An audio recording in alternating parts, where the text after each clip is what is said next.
महाराष्ट्राचं कधीही न भरून येणारं नुकसान अजित पवार यांच्या जाण्यामुळे झालेलं आहे.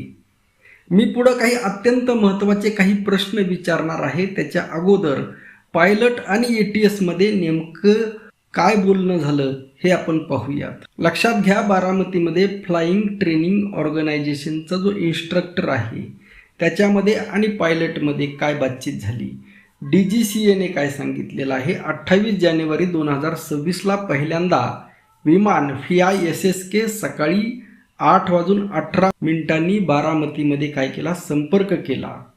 त्यानंतर पायलटने बारामतीपासून 30 नॉटिकल मैल अगोदर कॉल केला. त्यावेळी त्याला पुणे अप्रोचमधून सोडण्यात आलं. पायलटला त्याच्या विवेकानुसार काय सांगण्यात आलं, पायलटला त्याच्या विवेकानुसार व्हिज्युअल मेट्रोलॉजिकल कंडिशनमध्ये उतरण्याचा सल्ला दिला गेला. क्रूने हवा आणि व्हिजिबिलिटीबद्दल माहिती मागितली. त्यावेळी त्यांना सांगण्यात आलं की हवा शांत आहे आणि व्हिजिबिलिटी 3000 मीटर आहे. त्यानंतर विमानाने रनवे 11 वर फायनल अप्रोचची सूचना दिली, परंतु क्रूला रनवे दिसत नव्हता.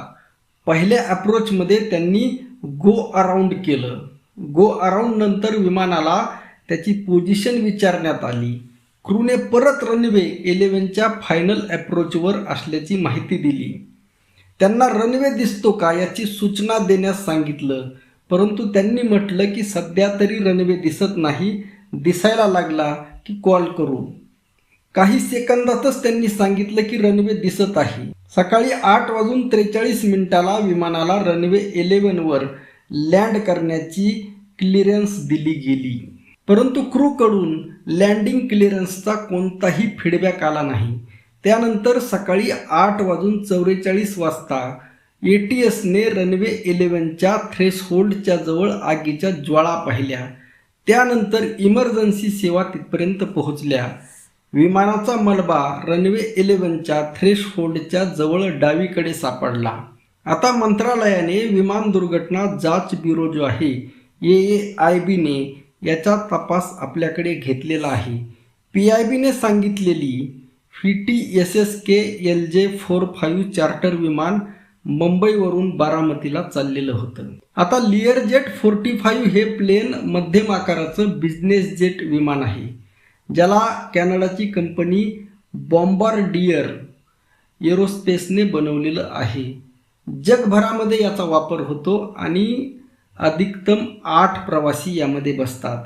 यामध्ये 2 Honeywell TFE 731-20AR/BR turbo fan engine असतात.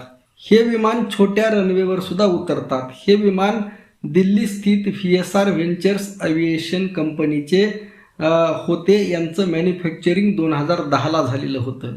या कंपनीकडे 17 विमान आहेत एकूण. त्यामध्ये 7 लिअरजेट 45, 5 एम्ब्रेसर 135 BJ विमान, 4 किंग एअर B200 आणि 1 पायलटस PC-12. आता 2023ला असंच एक विमान लँडिंगच्या वेळेस दुर्घटनाग्रस्त झालं होतं, परंतु त्यावेळेस त्यामध्ये असणारे 8ही जण वाचले होते. आता त्यामध्ये चालवणारे जे पायलट होते त्या एका पायलटकडे ट्रान्सपोर्ट पायलट लायसन्स होतं, ज्याला 15,000 तास विमान उडवण्याचा अनुभव होता, आणि दुसरा कमर्शियल पायलट लायसन्सवाला होता, ज्याला 1500 घंटे विमान उडवण्याचा अनुभव होता. म्हणजे अनुभवी पायलट होते, सगळं काही व्यवस्थित होतं. हे विमान जगभर वापरलं जात होतं. 2023ला जरी अशा घटना झालेली असली, म्हणजे विमान हे क्रॅश झालेलं असलं, तरीसुद्धा अशा विमान क्रॅश होण्याच्या घटना काही केवळ भारतामध्ये घडली असंही नाही, जगभरामध्ये अशा घटना घडत असतात. त्यामुळे हा एक वरकरणी ॲक्सिडेंट वाटत आहे. परंतु ज्या पद्धतीचं महाराष्ट्राचं राजकारण सुरू आहे आणि ज्या पद्धतीने सोशल मीडियावरती लोक व्यक्त होत आहेत, ज्या पद्धतीचे प्रश्न निर्माण होत आहेत, आता विकिपीडियाचा मी काही जाणकार नाही, परंतु तिथं सुद्धा काही सोशल मीडियावरती व्हायरल क्लिप्स होत आहेत की अगोदरच ही बातमी काहीतरी विकिपीडियामध्ये खाडाखोड करण्यात आली. असे अनेक प्रश्न आहेत. लक्षात घ्या, मागच्या वेळेस आता इलेक्शन महानगरपालिकेमध्ये अजितदादा पवार यांनी भारतीय जनता पार्टीवर भ्रष्टाचाराचे आरोप लावले होते आणि अजूनही काही प्रश्न आहेत. मी तुम्हाला एक 10 प्रश्नांची यादी थोड्या वेळामध्ये दुसऱ्या व्हिडिओमध्ये तुम्हाला विचारणार आहे, जे अत्यंत महत्त्वाचे आहेत. खास करून तपास यंत्रणांपेक्षा सुद्धा महाराष्ट्रातील जनतेला हे प्रश्न विचारणं अत्यंत आवश्यक आहे. त्यासाठी त्या प्रश्नांसाठी दुसरा हा व्हिडिओ पहा आणि जास्तीत जास्त आपलं मत मांडा. रामकृष्ण हरी. जय जगद्गुरू. जय शिवराय. जय भीम.